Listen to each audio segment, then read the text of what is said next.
India's premier university lo BTech 100% placements, 100% education loan only in Karnavati University, Ahmedabad.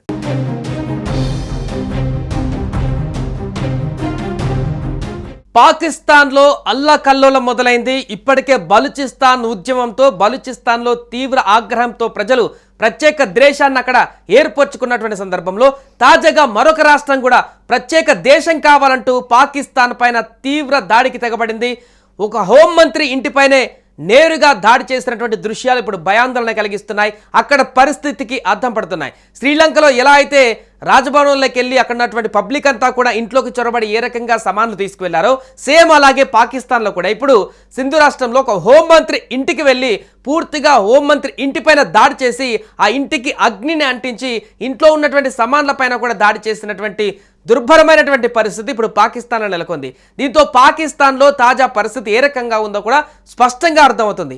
ఇప్పటికే ఆర్థిక సంక్షోభంలో కొట్టుమిట్టాడుతున్నటువంటి పాకిస్తాన్లో తాజాగా అంతర్యుద్ధం మొదలైపోయింది.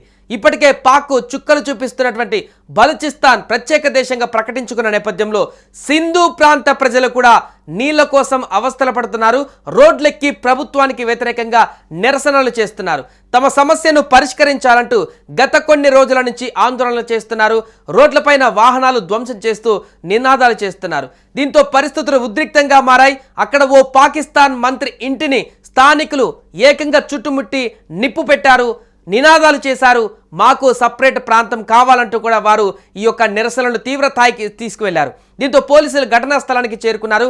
స్థానికులు పోలీసులకు మధ్య జరిగిన కాల్పులలో ఒకరు మృతి చెందారు, మరికొందరికి కూడా తీవ్ర గాయాలయ్యాయి. అక్కడున్నటువంటి స్థానికులను కంట్రోల్ చేసేటువంటి పరిస్థితుల్లో అక్కడున్నటువంటి పోలీసులకు ఎట్టి పరిస్థితుల్లో కూడా కంట్రోల్ కాకపోవడంతో పోలీసుల పైన కూడా దాడి చేశారు చాలా మంది స్థానికులు. విజువల్స్ స్పష్టంగా కనిపిస్తున్నాయి. కర్రలతోటి అక్కడున్నటువంటి పోలీసుల పైన కూడా విజృంభించారు అక్కడున్నటువంటి స్థానికులు. ఈ నేపథ్యంలోనే కాల్పులకు తెగబడ్డారు అక్కడున్నటువంటి సెక్యూరిటీ. అందులో ఒకరు చనిపోయినట్టుగా తెలుస్తోంది. ఇక Pakistan army chief general Asim మునీర్కు ఆ దేశ ప్రభుత్వం పదోన్నతి కల్పించినటువంటి రోజే ఈ యొక్క భారీ నిరసనలు కొనసాగడం పాకిస్తాన్లో ఉన్నటువంటి తాజా పరిస్థితులకు అద్దం పడుతుంది.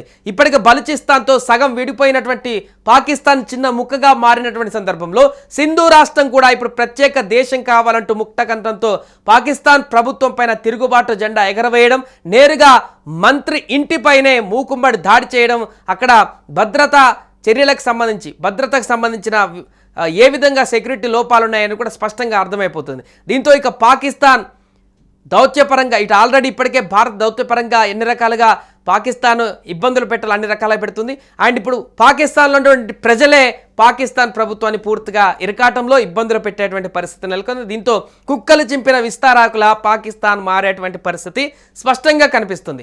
బలూచిస్తాన్ ఆల్రెడీ విడిపోయింది, అధికారికంగా ప్రకటించుకుంటుంది తమ దేశాన్ని గుర్తించాలని. బట్ ఇంకా పూర్తి స్థాయిలో అన్ని దేశాలు కానీ ఐక్యరాజ్య సమితి కానీ గుర్తించకున్నా కూడా ఆల్రెడీ ఒక పార్ట్ సపరేట్ అయిపోయినట్టుగా కనిపిస్తుంది. అండ్ ఇప్పుడు సింధు రాష్ట్రం కూడా మేజర్ రాష్ట్రం పాకిస్తాన్లో ఇది కూడా ఒక సపరేట్ దేశంగా కనుక ఇప్పుడు మారిపోయేటువంటి ప్రమాదం స్పష్టంగా కనిపిస్తుంది. అక్కడ ఉన్నటువంటి నిరసనకారులు కూడా బిఎల్ఏ తరహాలోనే పాకిస్తాన్ పైన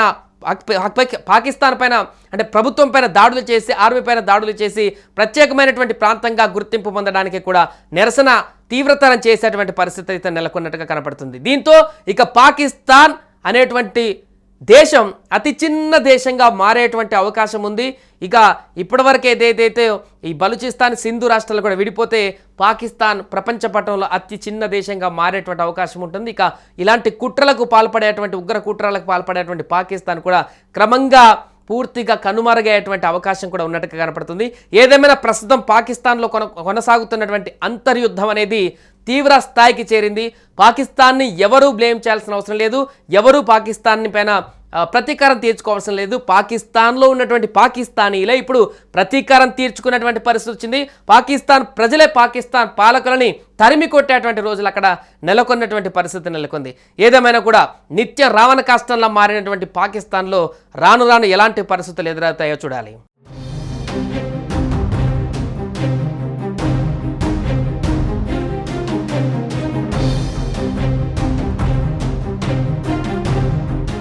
సుమన్ టీవీలో మీ పర్సనల్ అండ్ బిజినెస్ ప్రమోషన్స్ కోసం కింది నెంబర్కి కాంటాక్ట్ చేయండి.